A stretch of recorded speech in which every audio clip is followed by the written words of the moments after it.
मेरे प्यारे साथियों, मैं राम केवल सर आज आप लोगों को कक्षा 12वीं का एक भौतिक विज्ञान का एक बहुत महत्वपूर्ण टॉपिक पढ़ाने वाला हूँ, जो है आइंस्टीन का प्रकाश वैद्युत समीकरण।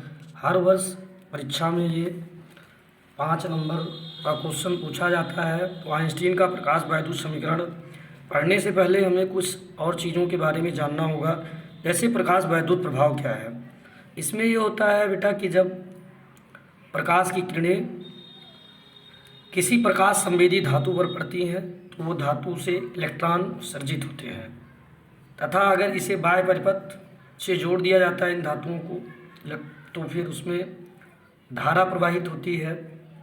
तो प्रकाश की इस घटना को जो इलेक्ट्रॉन निकलते हैं उनको प्रकाश इलेक्ट्रॉन कहते हैं, और जो धारा प्रवाहित होती है उन्हें हम लोग प्रकाश धारा कहते हैं। तो इस घटना को हम लोग को कहते हैं प्रकाश वैद्युत प्रभाव। इस घटना को हम लोग प्रकाश वैद्युत प्रभाव कहते हैं जब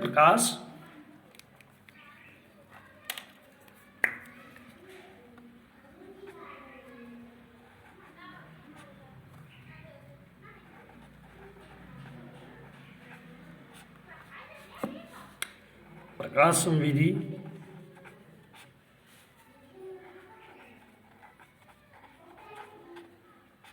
धातुओं पर बढ़ती है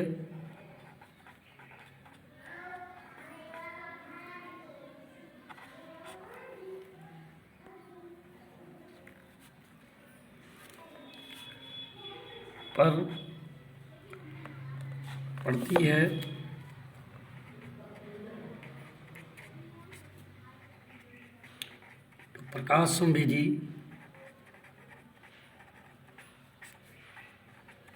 धातुओं से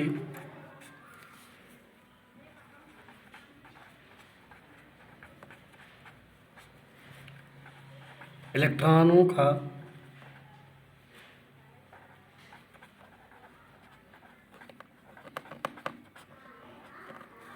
उत्सर्जन होता है।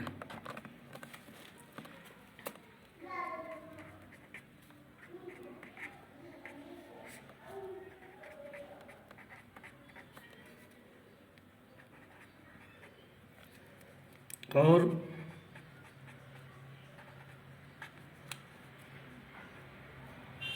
बाह्य परिपथ में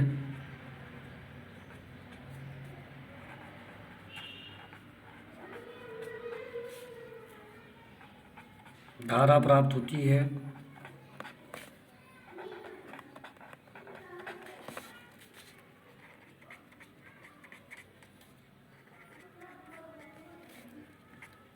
धारा प्राप्त होती है।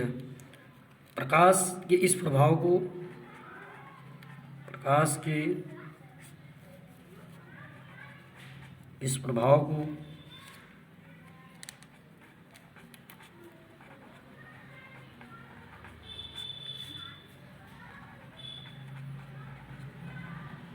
प्रकाश वैद्युत प्रभाव कहते हैं।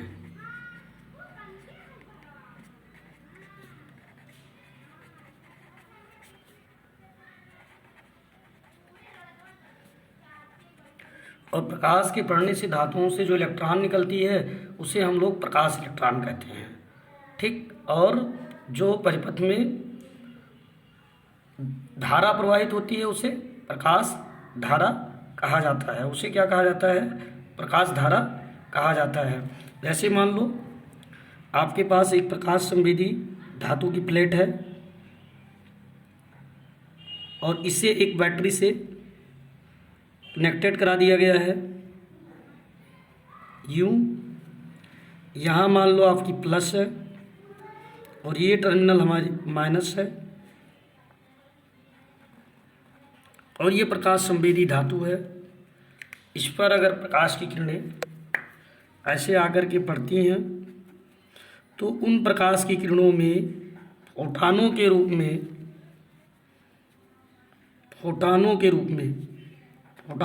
में ऊर्जा होती है। फोटान, इसकी ऊर्जा h न्यू होती है, और ये ऊर्जा जब इस प्रकाश संवेदी धातु पर पड़ते हैं तो ये क्या करते हैं? ये इलेक्ट्रॉन का उत्सर्जन करते हैं। इलेक्ट्रॉन्स, बहुत सारे इलेक्ट्रॉन्स ऐसे उत्सर्जित हो जाते हैं। और हम लोग जानते हैं कि इलेक्ट्रॉन्स जो होते हैं बेटा वो माइनस होते हैं, और जब हम इसको बैटरी से जोड़े, ये प्लस और ये माइनस, तो ये प्लस बन गया और ये माइनस बन गया। अब हम लोग ये जानते हैं कि जो इलेक्ट्रॉन्स है, ये इलेक्ट्रॉन्स ये कौन आकर्षित करता है? प्लस। प्लस माइनस के बीच में आकर्षण बल लगता है, अर्थात प्लस और माइनस के बीच में यहाँ एक वैद्युत क्षेत्र उत्पन्न हो जाएगा, उसके विपरीत दिशा में इलेक्ट्रॉन्स जाने लगेंगे।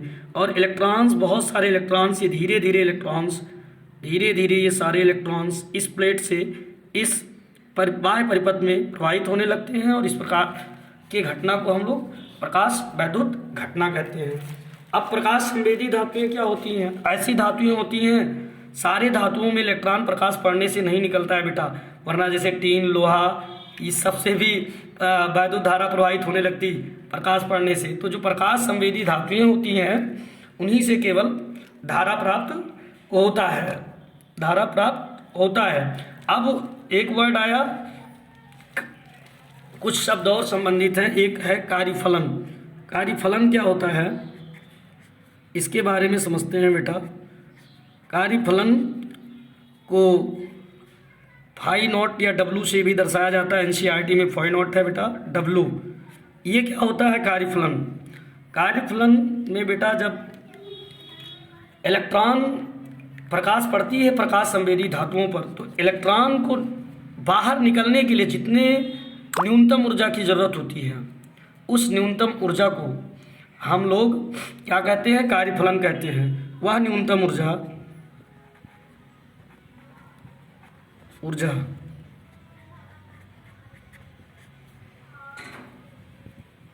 जो प्रकाश संवेदी धातुओं से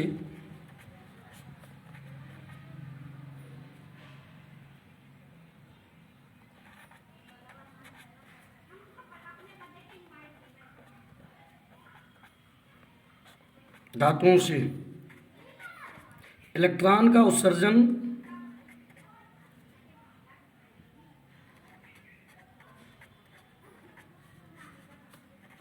करने में लगता है।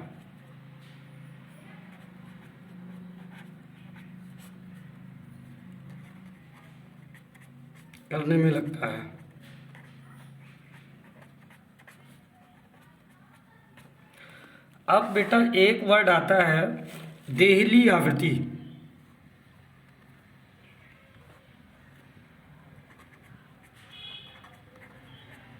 ये क्या है?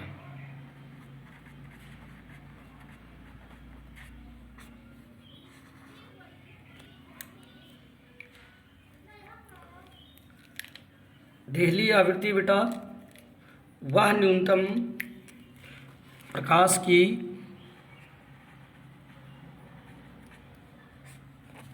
किरणों का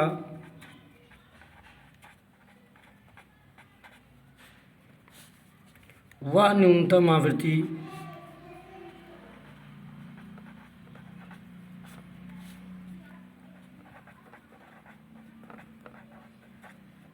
जो प्रकाश संवेदी धातुओं से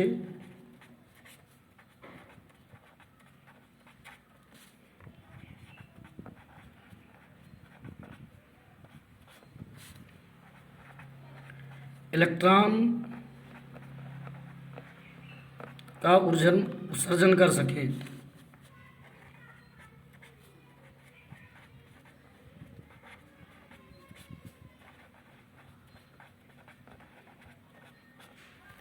इलेक्ट्रॉन का उत्सर्जन कर सके, इसे न्यू नॉट, इसको बेटा न्यू बोलते हैं, आवृत्ति का प्रतीक है, और न्यू नॉट से प्रदर्शित करते हैं।